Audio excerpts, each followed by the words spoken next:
Welcome back, ladies and gentlemen. My name is Mark Anthony. This is the VegasTours.com podcast.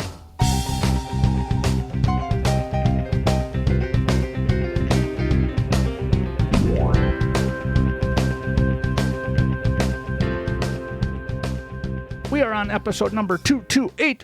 Today is kind of an unusual one because I have a guest on the other microphone. His name is Jim Higgins from JS Travel Consultants. Hi, Jim. Hi, Mark. How you doing? Did it twice and I still got the name wrong. That's okay. Your tagline is everything Vegas and beyond. What does JS Travel Consultants do?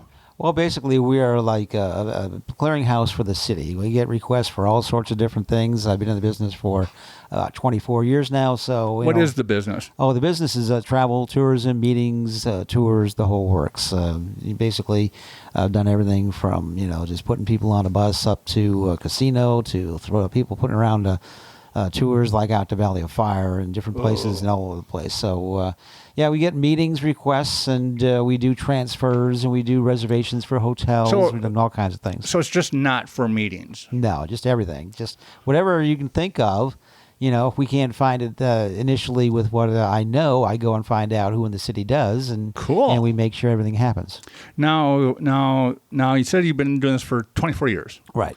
You got your start where? In Florida? Yeah, in Florida. I worked for a travel club right out of the Army. Basically, we moved from Frankfurt, Germany. I was in the Army over there, and I moved to Tampa Bay. All right. My sister was living in Largo, and I said, that'd be kind of a cool place to settle down. So we went there and lived in Clearwater for 13 years. Started with a travel club called World Connections, doing customer service resolutions. Then I went to different resort development programs and exchange programs and all kinds of cool things like that. And that's just one thing led to another. Then I got into a little business called Casino Airlink. I was basically the group sales manager. We were settling everybody up in Biloxi, Mississippi, all the casinos up there. And, you were doing junkets. I was doing all sorts of things, right. We were the largest tour operator operating an aircraft in the southeastern United States, about 96,000 people a year. Wow. We were traveling, and it was awesome, and that led into Southeast Airlines. I became their general sales manager, and all that fun stuff was knocked out by hurricanes, about 14 of them over the time I was there. Yep. The last one we went through was Hurricane Ivan. Oh, man. And then I moved up to the Grand Casinos in Mississippi, and they were like, dude, you've been our sales manager for like 5 years, whether you knew it or not. And so it's about time you joined the team. And officially. Officially. And I wound up doing all the tour and travel for Gulfport, Biloxi, and Tunica with the Grand Casinos. Right. And after the Hurricane Katrina ran through, I was retained by them. I went up to Reno, actually. Started my career out west in Reno at the original Harrah's Reno for a year. I had the contract. I had to be there for a year, and they did some good things up there, helping out with all sorts of different programs that they didn't know about or did. Right. Weren't really sure how to go about them. So did a lot of fun stuff up there. Did my first initial meetings work up in there, and then I remember the general manager, Lisa, as my contract was coming to an end, she said, what do you want to do? Man, we'd love to keep you. I says, well, yeah, I know, but my wife was chipping ice this morning, and that's not cool. So, happy wife, happy life. So, yes. So I said, there's a little city to the south I've been looking at, and she says, yeah, a lot of people do, but there's a lot of opportunities too. I've said, you maybe want to go to San Diego or Phoenix or whatever. And so I had offers basically almost in Aachen, in Phoenix, right, and Rincon and San Diego, but I wound up in Vegas at the Rio, and it's been the greatest thing of my entire life. It's been awesome. Now, going back to Grand Casinos, that at that time was owned by Lyle Berman, right? Yeah. Back in the day, which is kind of a cool thing because that was LB's Steakhouse. And whenever you see things that are named with initials, like right, my business has carried on that tradition. Like LB's is Lyle Berman. If you see RS bus lines here in town from California, that's Raul Sandoval. H&L is Herman Laura. JS actually stands for Jim and Susan. Susan is my wife of 26 years. All right. I love very dearly. So cool. Yeah. Now.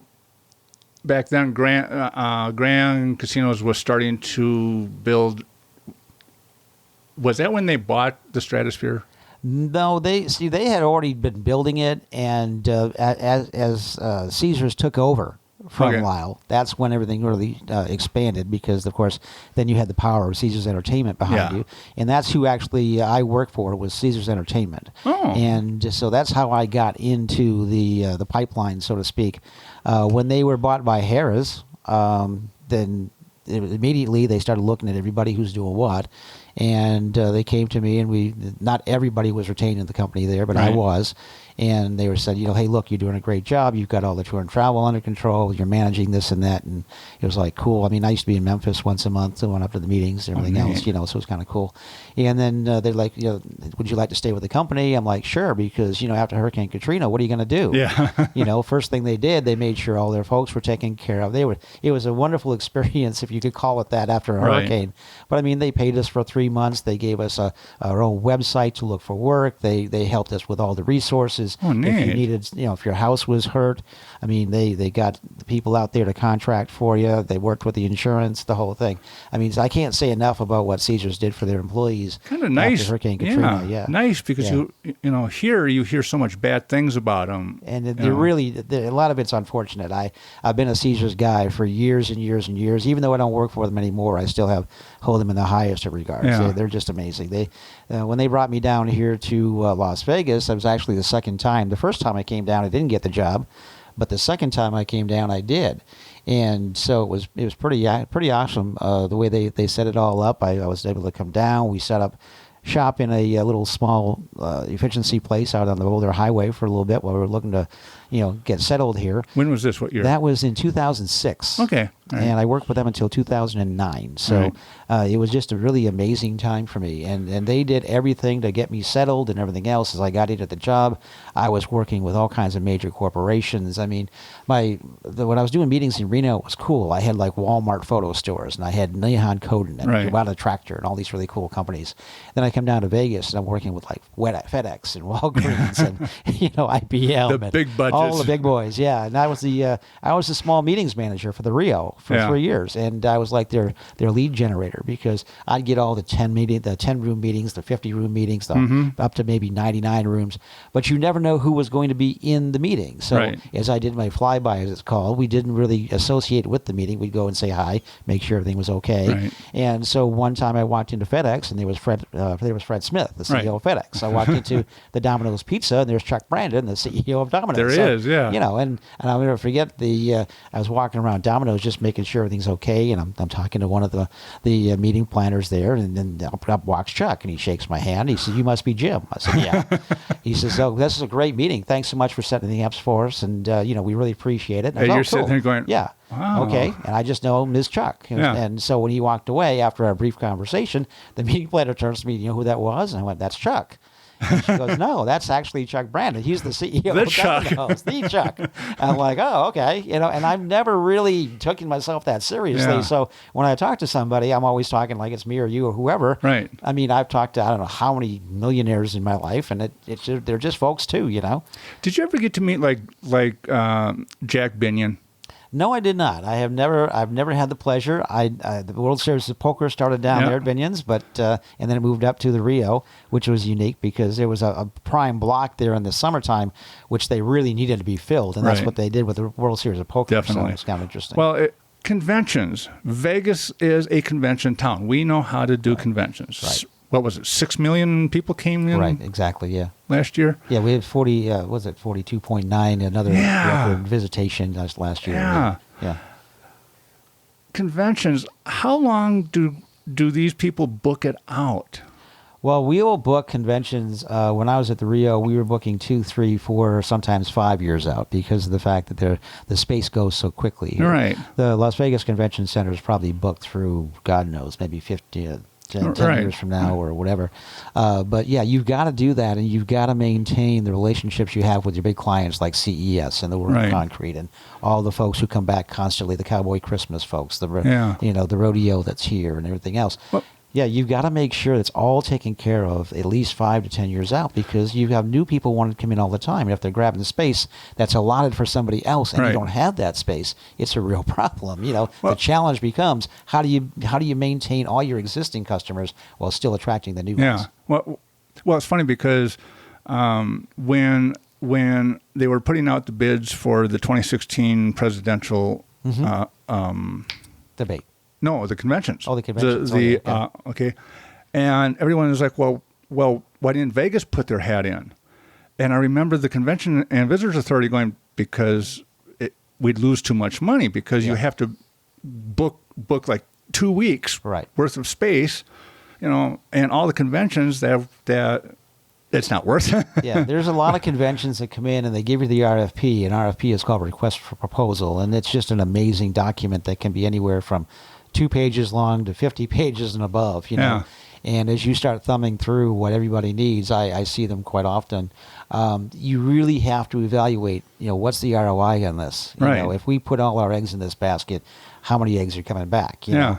And that's really, you have to be kind of really keen on what you're doing, because while you'd love to have the volume, you'd love to have as many as you can, Right. you can't service everybody and give them everything they need, especially here, because you have too many diverse properties, you have too many diverse markets, you have too many diverse segments. Yeah. I mean, we have everything. I mean, the big four that were just here, you had CES, you had the Concrete. surfaces, the Yeah. World of Concrete, and then you had the adult entertainment folks at the Right. Hard Rock. I mean, it is a classic example of, you've got everything from one spectrum to the other, and this happens on a regular basis every single day here. Yeah. Well, back when I was doing the over-the-road work, when I wasn't doing over-the-road work, I was doing events.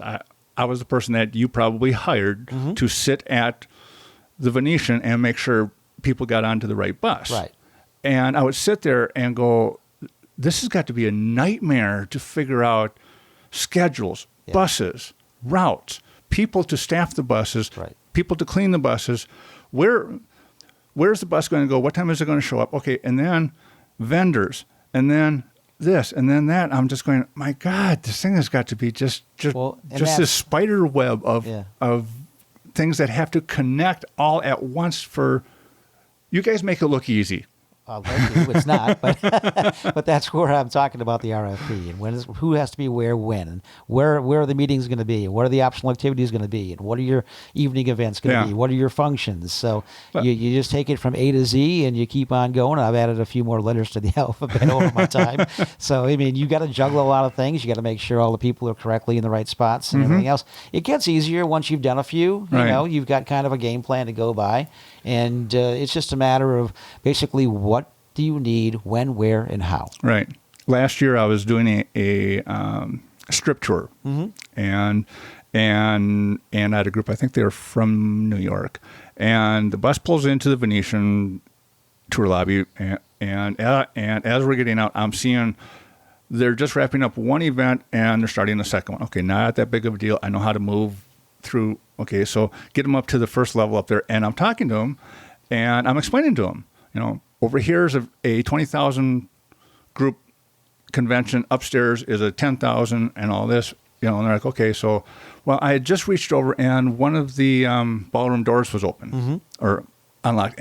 And I opened it up and there were 3 semi-trucks in there. Oh yeah, Full. that's quite a normal occurrence actually. Yeah, for here. Yeah. But my group just went, oh, What are they doing in there? there's 3 of them Yeah, parked. Yeah. exactly. We just pull them in, unload, load, pull them out. Yeah. No, Mark, there's 3 semi-trucks there. I'm like, yeah, it's Vegas. Exactly, yeah. Again, it's Vegas. We do it. Yeah, I mean, we when I used to go out on different sales missions representing Caesars, it was funny because the one I did, where were we? We were, I think we were in Atlanta. Yeah, we were in Atlanta, and I had everybody around me. There were people from San Diego, and I was one from Vegas, and there were people from Chicago and everything else. And you go around the table and you meet everybody, and they're saying, "Okay, give us a scoop on what you're doing." Unfortunately, the very first appointment we had, I went first. Oh, And I didn't really think about it. Hi, I'm Jim Higgins. I represent the Rio and Caesars Entertainment from Las Vegas. We have all these properties, and we have 1 million square feet of meeting space, blah, blah, blah, blah, blah, blah. And everybody's like descended, asking questions and everything else, and I'm just very politely answering everything. And then the moderator comes along, and we go to the second person, a very nice young lady from San Diego, but from a Holiday Inn, and their claim to fame is they have a brand new 20,000 square foot ballroom. And I went, oh my God, what did I just do? I mean, I'm so sorry. And then they go around, and I'm listening to what everybody else has. And we went to get coffee after that, and about 3 of the folks came up to me and said, "Jim," I said, "Yes." And they said, "Would you mind going last?" I said, no, not a problem. And I learned from that experience that I have to be so cognizant wherever I am in the world, because I'm from Las Vegas. I'm speaking about what's here, and people will either really get on you that you love it, we love it, we love it, or they want something else. They don't want a strip property. They don't want this. They don't want that. But you have to be so cognizant of where you are and what you're saying to everybody, because we're just the number one of pretty much of everything here. Right. So you better be careful. I was hired to work a pharmaceutical event in Orlando. We were at Disney World at the same time as the home show had moved from Vegas to Orlando that first time. And that's 100,000 people. And this was wall-to-wall news from 6 a.m. to 12 midnight. Every 10 minutes, they were updating the traffic. They were updating how wonderful this was. And, oh, my God, did you see all the buses? And, I mean, this was headline news down there. And the people I was with are looking at me because we're all from Vegas, and they're like, that's news, really? Yeah. Like, Vegas. We're Vegas. Okay, these guys, 100,000 people. Yeah. God bless Orlando. They really do a great job down there. And when I was in Florida, it seemed like all my new programs or promotions always started somewhere around over there, either with Sanford or Maitland or whatever. But I got to do a lot of work sometimes with like the Kissimmee St. Cloud folks who are awesome. The Orlando Metro Chambers were really cool. And as I got out here and I started working with everybody, I'm like, I took all the lessons learned from Orlando and put them into Vegas, and all the different places I've been. I've taken my Florida models and put them out here. They work very well. So, now, it's kind of cool. Now, Vegas has always been Vegas. Okay, but now Orlando seems to be stepping up their game. They do. Yeah, Dallas, Chicago, Atlanta, sure. People who we normally never competed with because they just said, well, okay, that's Vegas. We can't do that. Right. But now it's getting competitive. It's been very competitive for a number of years, yeah. And I mean, when they tore down the Riviera to expand the convention center, there's a lot of people, I think, that weren't aware Vegas is no longer it. Yeah, we're still number one on the convention side and leisures. We've got over 150,000 hotel rooms here. I mean, there's nobody's going to match that. I mean, but I think what people are looking for is a little bit of a change with new facilities, new updates, more incentives. You're bringing 100,000 people or 60, 70,000, whatever it is, to a location. You're going to want some cool incentives. You're going to make sure everything's cool. You want to make sure that all of your attendees are taken care of in one form or another. And while Vegas does that really very, very well, the other folks now have been, I think I saw most in Orlando when I was there was they were working with Disney, they were working with Kissimmee, they were working with all the different places around the destination to get people in and out of, like the Orlando or the Orlando airport has been updated, I don't know how many times. Right. Little Sanford, I was there when there was still dirt in the parking lot. Now they're the Overflow International, carrier for like Thomas Cook and everybody that is going into Disney and going to the beach and whatever else. All the big charters will land in Sanford rather than going to Orlando International. Right. All of those things have taken precedent them because they had to learn how to do that to compete. Because Las Vegas has all the advantages of being right here, right now. You've got a major airport in the middle of the city. It's 5 minutes to the hotel. You don't have to go on the beeline over in Orlando, and you don't have to pay to get on the interstate and all that kind of stuff. Yeah. And while Vegas has just introduced the parking, which hasn't really been an issue yet, it's been going on there for years and years. I mean, it's not a big deal. But if places like Chicago didn't update the McCormick Center, for instance, if they didn't update, if Dallas doesn't, and Dallas Fort Worth don't do their big stuff. Like when I was at ABA, we actually worked out of the Gaylord one time. There was stuff going on at the Gaylord, then they go down to here, go to there, and we had our events at Cowboy Stadium. How cool was that? I got to meet Jerry Jones. I mean, it was amazing. Here I am on the Star with my Aaron Rodgers jersey the year after they won the Super Bowl. It was just everything that you're doing is tailored to the specific attendees of who was going to that event. Right. They've learned that a lot from what we do. We learn from them and what they do. I mean, it's a healthy competition now that didn't exist, but it's actually made everybody a lot better, I think. Good idea. Okay. Yeah, I see that. Yeah, all right. Are you doing anything for the big game? I am not this year. I thought that the pack would be there, but I guess not. So it's disappointing. But no, I'm just going to be hanging out, my regular old PTs over here and enjoying the day. the big game is take care. It really takes care of itself. There's so many cool places to go here, like Legacy Stadium, or you go to the sports book at Caesars. Right. You go to what's now Westgate or the Las Vegas Hilton, as it was for years and years, the largest sports I book was in the there. city. Oh my God. Oh God, yeah. God, that sports book Yeah. now is. All the big money still goes through. Oh there. my God, that yeah. was I mean, huge. yeah. Huge.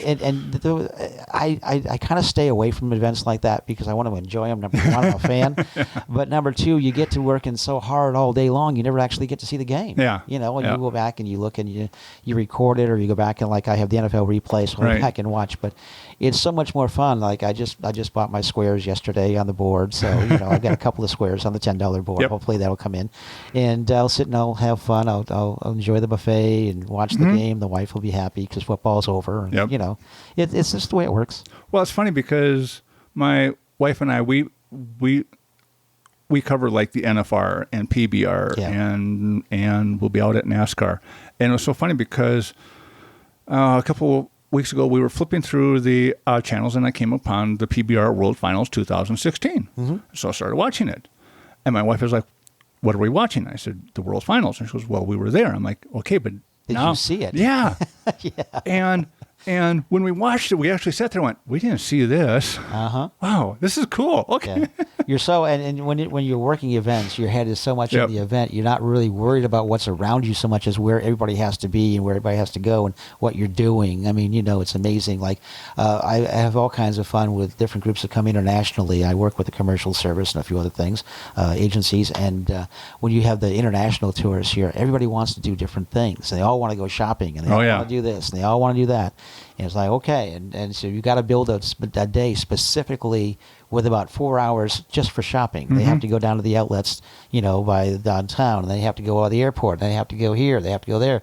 And nobody buys anything cheap. If you look at Nope. what they come back on the bus with, it's all brand name materials that they get at a discount that's much cheaper than they can Yep. in their own country.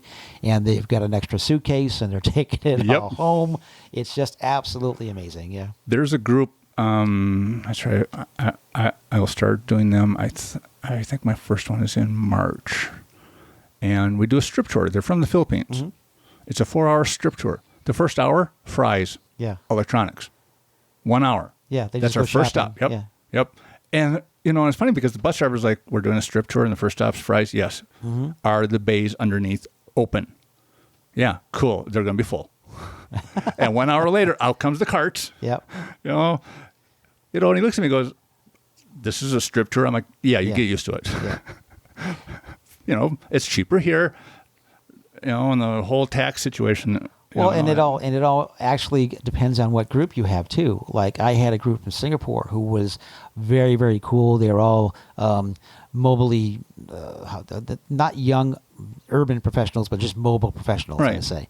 And then you have the senior tours that come in, and the senior tours are not as mobile. I think Right. that's the polite way to say that. And so we were with the Singapore folks. We were going all over the place with the senior folks.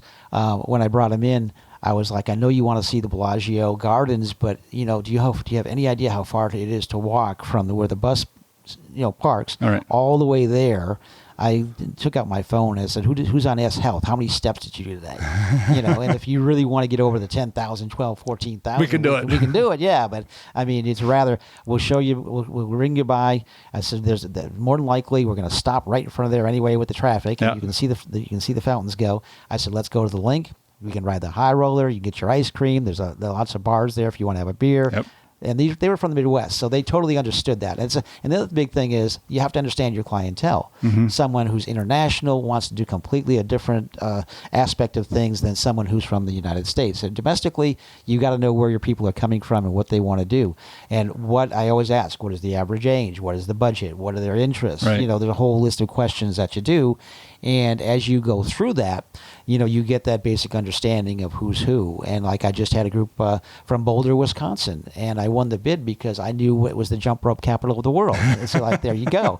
And when he came down, they met him. I met him in my Packer jersey, and then away we went. There we Everybody was go. wearing You Packer made stuff points. on. Yeah, but then I also did a group from Minnesota that I didn't know was from Minnesota. And when I walked down, and I said, "Oh, I saw that Viking hat back there with the, the all the purple." I said, and pardon me for wearing my Packer hat, but that's where I'm from.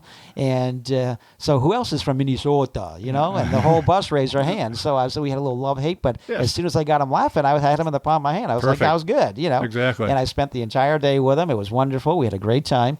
And it's just a matter now of the local knowledge taking over and explaining to them and showing them things that if they look at something on the strip, they may look at it, but they don't know what's there. Right. Right. Or you're out at the Valley of Fire, and you're trying to show them the domes. And all of a sudden they're up in Cathedral Rock and everything, and they're running around, they're having a blast, and that's really what it's all about, making sure that when you get there, you understand what the people want. Yeah. We had lunch at the Sisters. I mean, the tour guide, the actual guy that wanted the operator wanted to go outside, have lunch outside the park. And I said, why would you want to do that? No. I said, no. You got the Seven Sisters sitting right here. They have a blast. They can climb on the rocks. And he said, wonderful. And as we passed where he wanted to have lunch, I said, oh, by the way, Mike, that's where you wanted to have lunch. He goes, God, that's a long way out. I'm like, yeah. Mm-hmm. Yep. But it's local knowledge steering him back Right. into where people are going to have a better time. So, yeah. Yeah. I always have to laugh when we're down by the Welcome to Vegas sign. I will always get this question: why did Vegas build an airport so close to the Strip? Because everything grew up around the airport. I'm like, well, people don't realize that was never there when the airport was in there. They put the airport in, not knowing what was going to happen, and everything grew up around everything. And now all of a sudden, you got an airport. The only other place I know the airport is that close is up in Reno, because that's right in the middle of the city too. Yeah. Well, then I explained to them the actual first airport was where Nellis is now, Right, and then the second one is where SLS, which was the Sahara. That was actually the first Vegas airport was where the Sahara sits. Right. So Vegas was, the Strip was not always the Strip. when you see these pictures in the 1950s and people are riding up and down Las Vegas Boulevard and there's nothing there. Yeah. My first trip out, oh God, it was like it was in the early 90s. It was right after I came back from the Army. And when I got there, the Bellagio wasn't there. I was staying over at the Jockey Club, and there was nothing around it. It was a big building. So when we walked to Caesars, it was just kind of like, okay, there was nothing else here. We're going to walk over to Caesars. And we in those days, I mean, you could walk from like the Jockey Club all the way down to the Riviera, and you'd go along the Strip. And of course, none of the big skywalks were there. The overhangs weren't there. There was nothing to keep you from spilling in the street, and you had to be so careful. And it just really is amazing from my very first trip here to now living here for the past 11 years. I mean, just amazing how everything has changed. I see all the changes. I can't wait for some of the newer stuff to come in. You've got that brand new, beautiful Lucky Dragon now on Sahara that caters to all the Asian guests, which is awesome.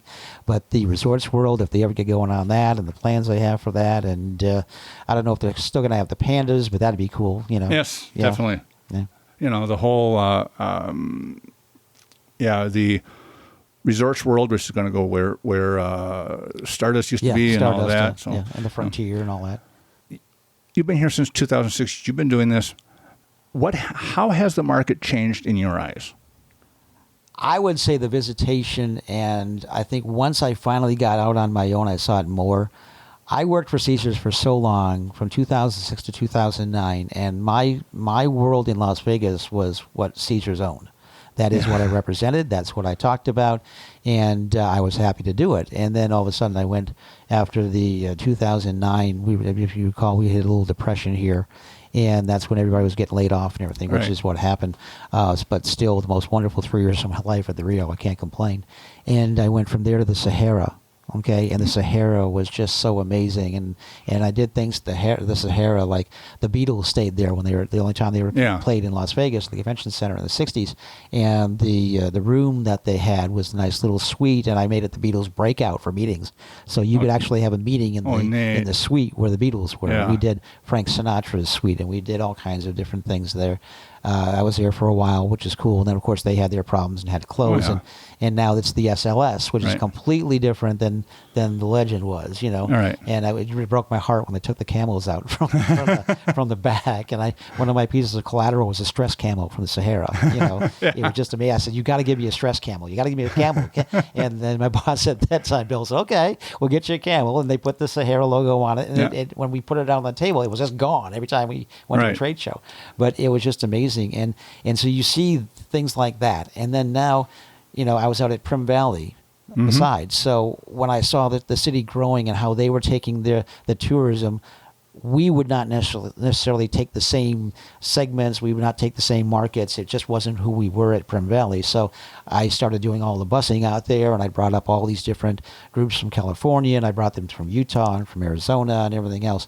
And I took my Florida model of what used to be Casino Airlink, just basically created it to a bus program and used it in Prim because I knew how Vegas sells. I knew what people were coming into Las Vegas. I saw the trend. I saw where it was going. We were not going to get that kind of segment, so I went the other way. One of the biggest successes, I think, in my life is I don't do what everybody else does. I've just touched enough that, you know, I don't want to fight over the same dollar, you know. And what Vegas has done is incredible. It has, when I came back to the city, as I said, you know, after my Prim Valley experience, and I opened my own company, my eyes opened to the world. I didn't have to just work with Caesars. Now I'm working with MGM. I'm working with Boyd. I'm working with Pinnacle. I'm working with everybody and anybody, and I'm getting into the attractions world, and I'm getting into the transfer world, as you say, you know, and I'm setting up different things for meetings and conventions. And that's where I really, really saw the difference of how the trends and how all of the visitation now coming to a heightened record-setting capacity at 42.9. Yeah. That's really what they did. They came along, they took what they had, they built new, they reinvented themselves, they reinvent. That is the secret of Las Vegas. If something's not working, you don't stay with it. You try something else. Right. And that's what they do all the time. Like shopping, shows. Gaming is not the biggest producer of revenue here anymore. No. Shopping, shows, tours, and different Unfortunately, things. we're managed by bean counters and sit up in an ivory office and they look at the numbers. Now let's kind of shift here. NHL hockey. Yeah, do you see that as a positive for absolutely for both sides, as the convention and just the general tourism? I work, I'm associated with many different things. I work with the Gray Line folks all the time, and I see the people coming through the terminals. We see a lot of hockey jerseys. We see a lot of hats. I mean, you know, the one gentleman was here from, he's a Canadiens fan, and he wanted a puck. I said, well, you have to go to either one of the, like MGM, New York, Monte Carlo, and go into the gift shop and see if they have any left. They were limited editions. I'm not sure if they're there, but yes, that's the only place you can buy our Golden Knight stuff and everything else. And I'll say to people, hey, where'd you get your Golden Knight shirt yet? You coming back to see the team? There's going to be a whole influx of tourism that people now from around the country, like the Buffalo Sabres, come to play the Knights. We'll see the people from Buffalo. When the Florida Panthers come, they'll come and see, you know, or whatever team you got, the Blackhawks. Everybody's coming in from Chicago to see them play the Knights. And it's going to be amazing. And that is the biggest, I think, draw now going into 2017. T-Mobile has elevated the city to my God, it's just at brand new heights. I mean, people talk about how could you go over last year's totals by 600,000 people? I think mostly it's T-Mobile and a few other new venues that have come in. But well, I think a lot of locals forgot why they moved here. Yeah. They forgot they were tourists first. And so, you know, when they were building the T-Mobile, it's like, we can't support a hockey team. We can't, I'm looking at it going, no, maybe we can't, but it's not us that's going to fill that arena. It's not all of us that have to go in there. And if you recall, when the Wranglers were here, oh my God, at the Orleans Arena, they averaged 6,000 fans a game, and that was minor league hockee. I know my wife and I used to go to several games a year. I loved it. It was fun. But that's now you take that small 6,000 and you put it into a 20,000 seat arena that is T-Mobile, and everybody's going nuts. I mean, all the major concerts here, like Carrie Underwood and everybody, Garth Brooks, they were all sold out. In certain cases, George Strait, when he opened the arena, was sold out. I mean, you know, it's just an amazing thing. It's going to elevate the way it works. And even the Raiders, if the Raiders come, I mean, that's going to be voted on in March. And now they're submitting revenue proposals and everything else. So it looks like it's on the right track. But even the Raiders now, you're going to have, 6-8 home games a year. Right. Okay. You have all those fans from all over the NFL, all the other cities who are already here, who are coming in to place their bets, or wherever they're here. You know, they're enjoying the city. Right. You've got all those folks now that are becoming. And the one thing too that was really interesting, what they did in I think it was back in November, they had the CBS Sports Basketball Classic, where you had North Carolina, Right. you had Syracuse, you had Kentucky, you had all these, you had UCLA, and they picked those teams diversely. All those fans came into Las Vegas, and you had all those fans watching the 4 games here at T-Mobile. Right. And now you've got all. Besides, we're coming up on March Madness. The Pac-12 tournaments here, the Mountain West tournaments here, the Big Ten has some things. You know. Well, again, it was kind of funny because there were a lot of people going, well, you know, that's going to make Thomas and Mack not fill up. It depends what the event is. Yeah. Right. But you know, they were so worried that like the T-Mobile was going to poach these other events, and I kept saying, no, there's a lot of events that want to come here, but we can't. don't have the space, we don't have the room. Exactly. Right. Yeah. And as soon as T-Mobile opened up, more events came to Thomas and Mack, more events came to the Garden Arena, more events came to Excalibur to T-Mobile, Mandalay Bay. Okay. You know, because everything just shifted around. Right, and Mandalay Bay just expanded. Now, you used to be a parking lot is convention space, and they can hold up to probably 10, 12 conventions at a time in there. Right. You know, it's just amazing. You know, and then I would get on a bus, you know, and it'll turn to the domed arena. You know, well, it's only going to be used for 8 or 12 games. I'm like, no, you're not understanding it. This is Vegas. Yeah. You give a 60,000 seat domed arena to a meeting planner, and say, here, do something. They're going to go wild. It's Vegas. Right. You know, these exhibitors at these conventions want to up what they did last year, and they have to up whatever their competitors. Yeah. I can imagine. Well, I can't imagine, but what they're going to do inside a 60,000 seat arena. Yeah, and the greatest example of that is CES. I mean, CES, God. the old Comdex. I mean, they went from basically just being the person or the place for electronics to now they're all over the city now. Right. They're not just at the convention center. They're all over the city. They have events and places and things because they've run out of space in the convention center. Vis-a-vis, what are we doing? We're expanding the convention center. Right. And it's not only going to be a convention center. What a lot of folks don't realize, this is a global business district that will extend from Las Vegas Boulevard all the way back to Karen behind there. They've already purchased all the land. The only thing that's holding it back right now is money. You know, and the new stadium with the Raiders, it's been all factored in and everything else, so everybody kind of gets what they want. But as soon as they are able to actually expand the center out and attract the newer conventions, they probably got 5 or 6 at a time, major conventions that want to come here. There's no place on the schedule because you don't have enough space, you don't have enough room. This is what the city has done. They've expanded with these new venues and arenas and everything else, and they're going to keep on doing that until the demand dries up, which we're not seeing. Right. One of the examples that I give is, was it last year? We held drone races in the old Western Hotel. Yeah. Okay. We have a drone airport in Boulder City. Now, this is not the little drones that... No, these are the big ones. Yeah. Yeah. You know, we have a drone airport. Can you imagine what these guys could do with a 60,000 seat domed arena? Yeah. You know, monster trucks versus drones. Come on. It's Vegas. Even during NASCAR week every year when the trucks come out, Yes. and they have the parade down the strip, or the drivers go do donuts in the middle of the 4 corners. I mean, it's amazing stuff. And the one thing that I saw that I didn't know happened was when the air races come to town out at the Speedway, and they actually fly the airplanes down the strip all the way out to the Speedway. That's pretty cool. I didn't know they did that. Yeah, they did it one time. The video is on there, the website, where it goes right straight down the strip out to the Speedway. Oh, that's cool. Yeah. It's Vegas. We do shit like that. But yeah, it's so funny because, folks are like, well, 60,000 seat, how are you going to fill it? I'm like, trust us, it's Vegas. Yeah. People want to come here. And you were here in 2006. Was the boardwalk still here? No, I don't think it was. Okay. The last year the boardwalk was here, I remember I was in there. I forget what I was in there. I think it was for the 99-cent buffet, but whatever it was. I saw a sign for the International Swizzle Stick Collectors Convention. Okay. And I sat there and I went, a Swizzle Stick Collectors Convention. How many people remember a Swizzle Stick, what a Swizzle Stick was? And then I'm talking to the guy, and he's like, yeah, there's like 2,000 of us from all over the world. Yeah. He goes, we used to be 6,000. I'm like, Vegas holds conventions for everything. Pretty much, yeah. Yeah. From the Catholic choir boys to the porn convention. Yeah. It's Vegas. Yeah.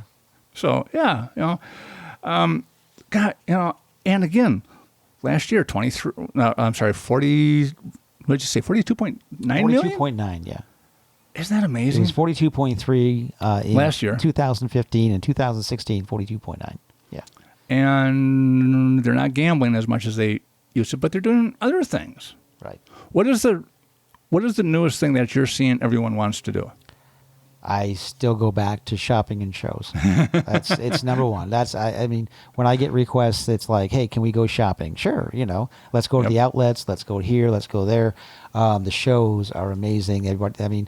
Everybody wants to see Celine. Right. Okay, those who can afford that kind of a ticket go. You have people going to Planet Hollywood. They see the SAC shows. Then you have people. I work all the time with Base Entertainment. I see their shows. Like Jersey Boys was huge here. It ran forever. And then you had all the little shows too, like Civilico in the afternoon and Matt King. And you have all the different afternoon shows that aren't as expensive, but they're fun to go to. Yep. Even down at the D, you go down to Marriage is Murder. And all kinds of little things that happen around the city. They have comedy clubs here all the time. The one thing that a lot of folks don't realize too is all the day clubs. Used to be, you go to the nightclub, and we have some of the most world-class places. Hakkasan at MGM, and the Cosmo, of course, has all these and that, and the Wynn with Encore Beach and everything else, and Daylight at the Mandalay. But so many folks now have turned their nightclubs into day clubs where you can go by the pool and you can still have your bottle service. You can be seen, you can be relaxing, and there's DJs now and everything else during the day where it's not just in the evening now, it's also during the day. And that's that. I mean, we had, when I was at the Rio, we had the Sapphire Pool, which was the only topless pool in Las Vegas, and it was all fenced in and everything else. It was all very controlled and everything, but it was the first time that anything like that had ever been into the city of Las Vegas. Then all of a sudden here came the bigger places when the House of Blues opened, and we have a foundation room, and we have all these high-end clubs now and everything else. So, it has just progressed to the point where everything that everybody else has around the world, now we have in Las Vegas. Right. And there's really... We now have a Chick-fil-A. And now we have a Chick-fil-A. We got two, actually. One in Henderson, the other one wherever. Yeah. The people waited for 24 hours to get a year's worth of Chick-fil-A. It's like, okay. But, you have all these, like the White Castle, when it opened at the Casino Royale on the Strip, and they went through $6,000 in one day, which was huge. They'd never done it before. You have all these little things that come out. I have a video, with the long line coming out of the White Castle, and I went down there, and it's like 3:00 in the morning, and there's two White Castle corporate executives standing there, and they're watching shaking this. their heads. Yeah. And I walk up behind them, and I go, you do know something? And they're like, what? We've been asking you for this for 10 years. Yeah, yeah. And the one looks at me and goes, shut up. Well, yeah, no. And another classic example, right down the road on Durango, not far from our house, my wife and I, where we live, is the first IKEA. Yes. IKEA has we've been waiting for an IKEA for years and years and years. Yes. People would go to Arizona and California to shop at IKEA. Now all of a sudden it's right there on Durango and Sunset. Yeah. And it's huge. And my wife went with her friend. She said she was never so tired walking around the store. Of course, they had to stop and get the meatballs. Oh, that was yes. lunch and everything else, but it was just amazing. And here yet is another diverse product that not only is helping the community, but it's helping the tourism here. It's helping the corporate structure here. Yep. Everything and anything that can help, it seems like we're doing, and then the next big step now probably will be the Raiders. Yeah. When I was chauffeuring here, one of the first lessons I learned is you got to qualify the answer to the question you're being asked. I would always get someone going in, can you recommend a nice steakhouse? And yeah, what's your budget? Yeah.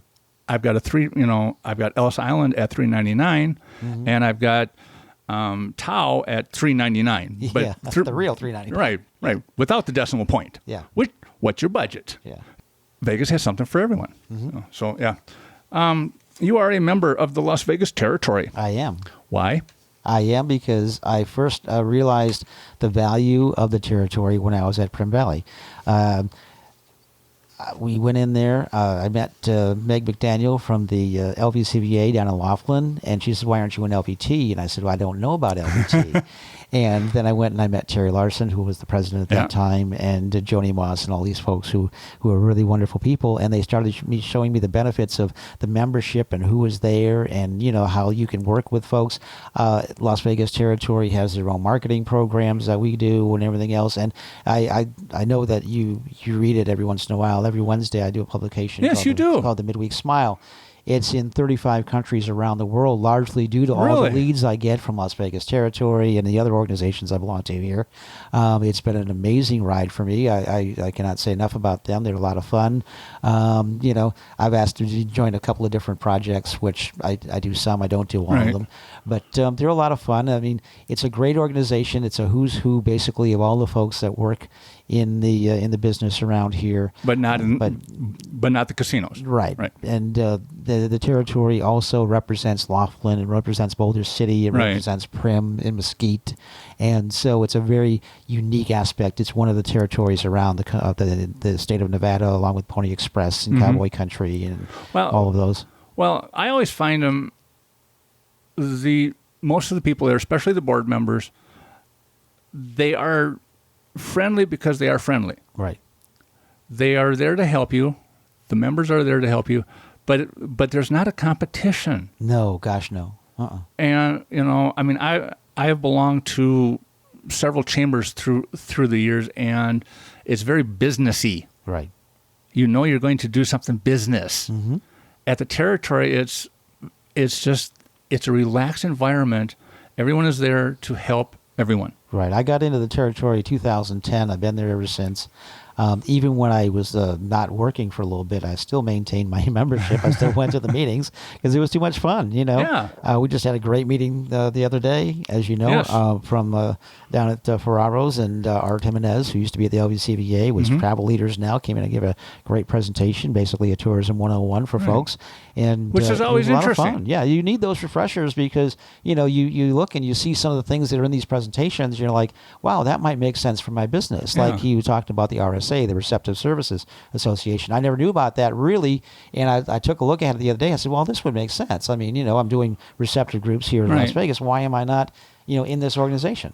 One of the interesting things that he said that made me go, huh?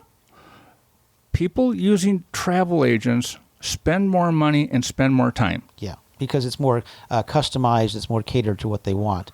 They're not worried so much about going on the internet to the hotels.com and the kayaks and Trilagos and everything else. They have more discretionary income to do what they want, basically.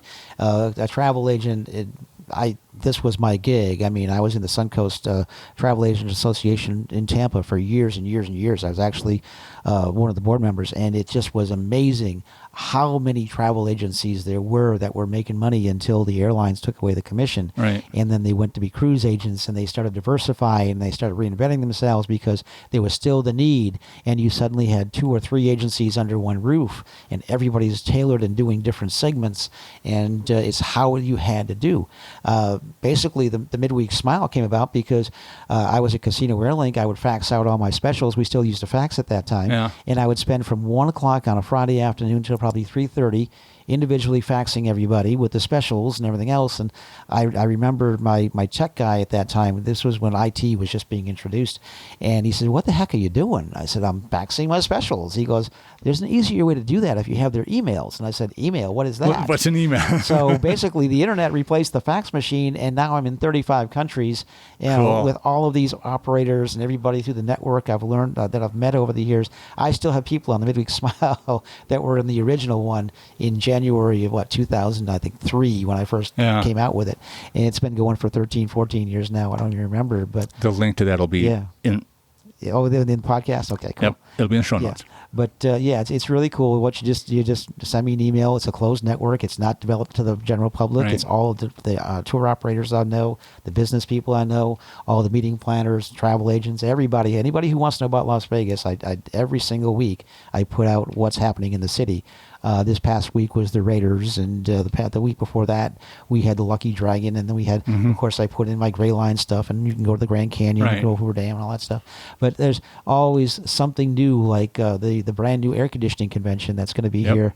They go somewhere else in the country every year. It's been going on for 85 years, and this year it's here. And there's 60,000 people coming to the convention center next week to speak about air conditioning and heating and all of that industry. And it's just an amazing thing that you want to attract. And there are so many folks who want to come, and they'll go to the different hotels because they have event space. Everybody, even if you're a Holiday Inn or my good friend Martin out at the Best Western in Henderson has a small little meeting room, and they're only a 100-room property. But they all want to meet. Somebody wants to have a function of some kind, and if you have some form of meeting space, you got to have it. Yes. People think that the travel agent is dead, and it's not. No, they're not. No. I was the very first sales mission that I went on for a week down in Fort Lauderdale. I went through 125 agencies. I started on Monday, went to Friday, and that's when they run every corner down there. And I went from about 134th in North Miami up to Palm Beach on A1A and got off on Atlantic, and then Delray Beach and Boynton and all the other ones down there. And I made so many friends and so many contacts, and I still have some of them today. Not everybody, but some of them are still with me. And it was just an incredible run. And I would go every month. I would go somewhere, whether it be Fort Myers, whether it be Fort Lauderdale, whether it be Orlando, whether it be Maitland, but I was always in touch with the agencies, and I was always in the agency. I never set a schedule. A lot of times I'd take a map. I knew where I was going. But I never really, you didn't have to set appointments either. You just walk in, hi, how you doing? They knew who you were. You sit. And I remember after it rained one day, the sun came out, we all started, and it's like all the reps were out, so here I am behind a cruise line, and here I'd walk in and say hi, and I knew the owner, and you got the airline, the cruise line, guess who he saw? He saw me first. I mean, it's funny because you knew these people. There were long-lasting relationships to be made, and that's what travel agents do. When you go and you shop on the internet, you're shopping on the internet. To me, it's somewhat impersonal because I understand why it's there. I don't begrudge anybody for doing it, but you don't have that inhuman touch. You don't have that personal contact. And my biggest thing over all of the years that I've been in the business is developing and building and maintaining relationships. It's so important. On my side, as a tour director, as a tour leader, the times that I've had guests, from Europe, from Australia, that booked on the internet, and then they're here, and their cousin Wally just had a heart attack.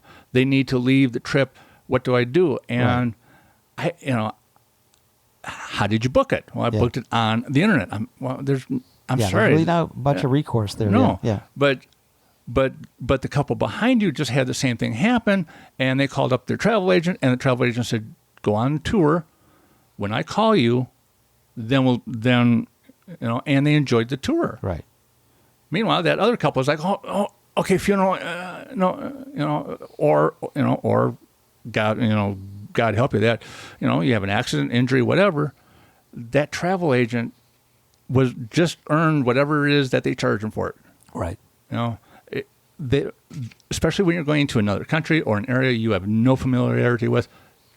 I always tell people travel agents. I'm sorry. My wife Susan was a master travel agent in Europe when I met her. She was working for TWA in Pan Am, and then she went she was working for a small little hack shop downtown in Frankfurt, and then she started working for the MWR folks, and she was in all of the offices that in Frankfurt that the military went to, and she booked all their travel, and that's kind of how I got into the business. I was the atypical travel agent husband. I just hung out with her. Hung out with them. Hung out with her, went on the FAMs and everything else. Didn't really consider anything. And then when I got home, back in '92, my first. Basically, this kind of kid. My first industry job for 13 years, I was a broadcaster doing radio and television. And when I got to Florida, I didn't look like Tom Cruise. I didn't have an agent. I didn't want to work for $26,000 a year. I mean, it was like, oh my God, why did I come here? But then when I got into the travel club, and I just sort of took to it in the casino industry, and I just went boom, and I met everybody that I was supposed to, and I had all kinds of fun, and I'm still doing it 24 years later, and now I have my own business that's been around for 3 years. So cool. Yeah. 3 things a Vegas tourist should do. Oh my gosh. Very, very first thing I always tell them when you get to the airport, look not only over the strip, look at the mountains. Look at what things people that don't generally look at. Look left downtown. Look right up to the other north end of the strip. Look all the different places that you think you might want to go. You've got to see, of course, you've got to go see the big ones. You've got to see Caesars. You've got to see Bellagio. You've got to be now at the Link. You've got to be at the park at MGM, different places like that. But take your time and just relax. Do an Uber if you want to or something, or just grab a cab and just go this way and that way and get off the beaten track a little bit because there's so many cool things. Okay, that's one. That would be one. Two, if you're here and you're any kind of a connoisseur of dining, just sit down, not so much always at the fine dining establishments, but go out and find something you like. Yeah. For instance, I go downtown, I'll go into the Americana and have a really good chili dog, okay? Mm-hmm. Yeah. And then I might go follow that up the next evening, and I'll go to Delmonico's at the Venetian and have a nice meal. Be diversified in what you're doing, and don't be afraid to, I've got to go here, just somebody told me to. Right. Not really. Yeah. Find what you like and relax. Yeah, I don't know how many times I've gotten an email from somebody going, "Thank you for recommending Ellis Island." Yeah. The third thing I would say is get in touch with what I call the real Vegas, the real shows. Go see a Cirque show. Go see one of the bigger events like a Celine. Go see anything that you can see that's a lot of fun that interests you. And the one that a lot of people won't go because it's somewhat controversial is Absinthe, and it's just an amazing show. I love that show. I always tell people if you're the least bit prudish, please don't go because it's all adult humor. But it is one of the funniest shows and one of the most engaging that you will ever see. Well, that and you're up close. And you're up close. It's just like it's Cirque on steroids, but with all kinds of different things going on. I mean, there's so many cool shows in here. I mean, I would continually always send everybody to Jubilee because that was the original. You saw the showgirls and everything else, and God bless them, they just folded up here. But I think if something came back, or a really, really good Elvis show came back, that would be kind of cool. And the Rat Pack coming back occasionally, those are the types of things. Get in touch with what the city is built on. The city. This is not only Sin City, it's the city of entertainment. We have so much entertainment. It is so diverse. It is so segmented that you can go anywhere you really like to see just about anything you want to see. Yeah. And that's really what it's all about. We have every name artist in the world that comes through here. And if they do build the stadium, like you're saying, 60,000 seats, oh my God. They can play they can play U2 in there then. Bono would come. It's like, oh my God. Exactly. Third. That would be, let's say, we had the tourist conception of where they are. We had the different places they want to go. The Vegas thing. The dining, the shows, and just getting out past the borders. Like the reason I tagged Everything Vegas and Beyond is because I didn't want to be pigeonholed into just the Strip. Right. I do tours out to Hoover Dam. Only 4 million people a year visit Hoover Dam. I know. It's a shame. But, I mean, but it's such a great tour. Go out to Valley of Fire. Go out to Red Rock. Only 45 minutes from the Strip. Yeah. If you want to go up to Mount Charleston and get away and have a little beauty, you can. Get out and see what's around the city. You don't even really have to do it anymore by renting a car. There's so many cool operators like Pink Jeep. I mean, Pink Jeep take the trucker route, Yeah. Get on the bus and go with Gray Line out to the Scooters. Grand Canyon. Yeah, scooters. And they've got now the slingshots. And there's all sorts of different ways that you can get out and enjoy Red Rock and all these other places. I just had a person today who, they were asking for tour guides later on in the year. I'm like, okay, fine. Tell me what you want to do. We'll make that happen. So there's all sorts of other things that you can see here that don't necessarily have to be associated with gaming. There's still a wide range of people who think Las Vegas is nothing but gaming, and it's not. No. It's not completely. No, that segment of Vegas is getting smaller and smaller and smaller and smaller. It's there. Trust me, it's still there. Yep. I've been here so long now, though. Somebody asked me, they said, you live here? I said, yeah. What's the secret? I said, well, number one, you never gamble on a school night. Okay. And a lot of folks that come here they put their money away to come. But I always tell everybody, don't take anything more than you can afford to lose. Yeah. And that's basically, nobody ever thinks about that, and it's like, okay. And as a local, we have our one time that we may go, right. And we have our money, and when it's gone, we get up and we walk away. And it's hard for folks to do that, I understand. But you've got to be somewhat disciplined and things like that, yeah. I think what's helped in that area is the ticket in, ticket out. Mm-hmm. Yeah. Okay, I have $20. My whole thing is I put the $20 in. If I double it, I will take the ticket out and maybe put another 20 in. Right. But I've always got the original 20 in the ticket out. Right. If I lose the 20, I'm going to the buffet. Yeah. I know there's a lot of hosts in the casino that are saying, guys, don't talk about it. But it does help. It does help. That's not how you do it. No, that's not how you do it. Hidden gem. Is there a hidden gem you think doesn't get the attention, or maybe you don't want it to get the attention? Have you ever been to the steakhouse at Circus? No. Ah, wonderful. Bally's, the steakhouse there, are very, very good. There's all sorts of places that you can go. Like if you go down to downtown and some of the things they've done in the Fremont Street district down there. The container park. Yes. Amazing for the kids and everything else. Yes. I just had some folks ask me, what is there to do for kids? I said, you've got the Discovery Children's Museum now. I love that. Take them out to Bonnie Springs in the summertime. Get them to the secret habitat at the Mirage with the dolphins. Get them to the lion habitat over here. Yeah. Get them to all these different little places that you go. Have you ever gone down to help the guys at the M&M factory find their M? It's like, Yeah. where do you know that from? Well, my wife did it with her brother when she was here, So it's kind of local inside knowledge. At New York, all of the M&M stuff that's there, the chocolate flavored martinis is unbelievable. There's so many places all over the city. God, I could probably go on for an hour. I know. Yeah.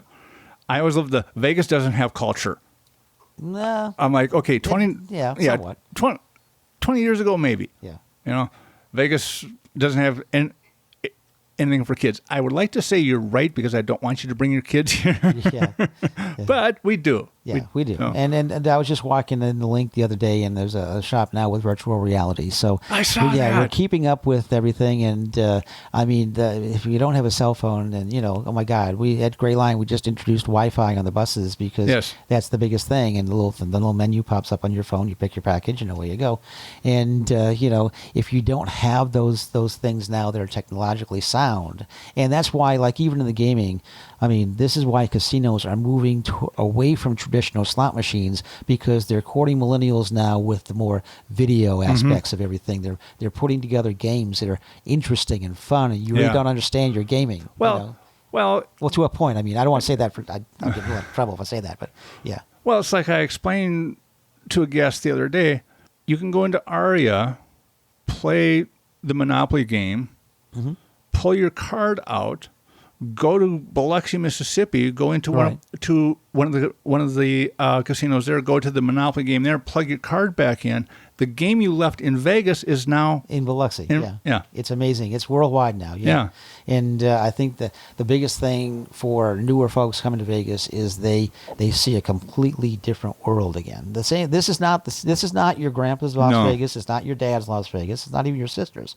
You will come here, and whoever's coming here is going to discover a whole new world on their own. Yes. Because everyone now has a completely different interest. It's not just gaming. They're going here. They're going there. They're finding places on their own that they want to go to that interest them. And that's where the city does a great job. Right on the middle of the strip at Treasure Island, what do we have now? We have the Avengers station. Yes. And who is that program to? Even me, I love the Avengers, okay? Yes. And my wife loves Thor because he's easy on the eyes. But it's one of those things that there's a brand new attraction right in the middle of the strip sitting at Treasure Island that you never would have had before 10 years ago. No. Yeah. This is not the Vegas 5 years ago. Yeah. That's usually my first question. Have you been to Vegas in 5 years? And if they go no, I go, you haven't been to Vegas. Right. You have to come back now to see all the things that are new. Yeah. Favorite Vegas show? My favorite Vegas show in the last few years was always Rock of Ages at the Venetian. I absolutely loved it. I started with Penn and Teller at the Rio, and I still love Penn and Teller. Absinthe is right up there. I just absolutely loved that. I've been lucky enough to see Elton John at the Coliseum. Oh, man. So that was a really huge show for me.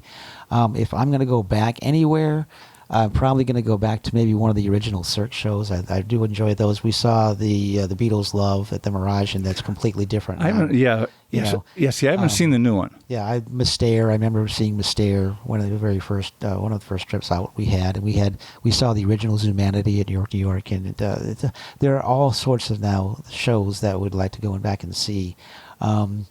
The new ones that are coming in now. Raiding the Rock Vault went from the Hilton over to Tropicana, so there's a brand new cast there. You got the new tenors of Rock at Harrah's. Yeah. The one that's probably the most longer running now is Legends. Yeah. At Harrah's and Flamingo, and the David Copperfields and the Chris Angels, and they just blow you away. And if you still have the review shows like Fantasy at Luxor right there, yeah. And there's all sorts of different ones that are still here. Yeah, it's funny you should mention Legends because, again, one of the longest running ones, but it's not old. No, gosh, no, that's been forever. But it's fresh, and they keep updating everything else. They have Lady Gaga, and they have everybody and the things. I was fortunate enough last year. I went by Mandalay Bay, and I saw the Michael Jackson show. And that was very, very good. It was to me, it was a little confusing, but the music was awesome. Yeah. And when they had the hologram of Michael and everything, it was really cool. But that's another example of how they take someone, like Michael Jackson and do a they'll either do a Cirque du Soleil or they'll come up with something different. Right. The Elvis Cirque du Soleil show at Aria was completely different. I mean, it was, and that's not here anymore. But there's so many examples of how they stay current with different things that are happening, and it's Vegas. That's Vegas. That we reinvent. If I can't leave anybody without that idea, because if you're not reinventing yourself, if you're not, always moving forward, you're going to be stagnant. You'll be left behind, and unfortunately, that's not the way the world works anymore. Yeah, true. Favorite Vegas movie? Vegas Vacation. Chevy Chase. It's still the number one Vegas movie I think of all time. And we have a Mr. Papa Giorgio here all the time. And whenever you see that ID, oh hey, Mr. Papa Giorgio, it's like okay. And I think that's got to be right up there. It's pretty much the favorite one. I also like Diamonds Are Forever because James Bond's here and he's running down over by the Hilton. The gas station that he went through is still there. And the whole thing. But What's funny about that movie, and I remember watching it as a kid back in Minnesota, and I could never figure out, there's a scene in there where Sean Connery, James Bond, gets caught, and they're going to kill him, but they put him in a pipe, and then go bury it in a development. Desert. Right. Yeah. Well, he's in his tuxedo, he wakes up, goes through the sewer cap, and here's all these construction workers. I remember that, yeah. And here's James Bond coming out in a tuxedo, and nobody flinches. No. And I'm like, oh, come on now. You see a man come out of a sewer in a tuxedo, and nobody goes, hey, there's, Yeah, well, you got to remember, in those days, they all went to the casino all dressed. Right. Now, Vegas is come as you are. I mean, we have people eating with baseball caps on. But, I mean, it's so funny that's because, why it happens. Then I moved to Vegas, and I get it. Yeah. It's Vegas. It's like, oh, okay. Yeah. Somebody in a tuxedo. All right, big deal. It's Vegas. You got to do something really amazing to get someone to go, huh? Yeah. Yeah. I mean, you see so many things, all the time. I think the guy with the monkey on the airplane in his backpack. I mean, why? I mean, that was probably the thing that really kind of made me look the other day. I look at some of the things I read in the paper that I can't report on that I would love to report on, and I just cracks me up all the time. Yeah. Well, I appreciate your time. How can people get a hold of you? They can just simply go on jstravelconsultants.com. My phone number's listed there. We do all the inquiries that we get. We respond within 24 hours. Sometimes it's just me at the computer, so it's a little bit slower. But it's just basically come on and just find. You can do a search for either meetings or leisure or tours or whatever you want to do, and we'll pop up. Generally, we're getting into the now dreaded SEOs and algorithms and everything. It's a lot of fun if you go on to JS Travel and you're looking for the full service operator who can do just about anything in the city. That's what we're there for. Well, thank you for your time. Oh, absolutely. Pleasure. Thank you for having me. And hopefully we talked about some great things today. We did. The city of Las Vegas. As always, the links will be in the show notes. This is Mark Anthony. That is Jim Higgins. This is the VegasTourist.com podcast. See you all next week. It's getting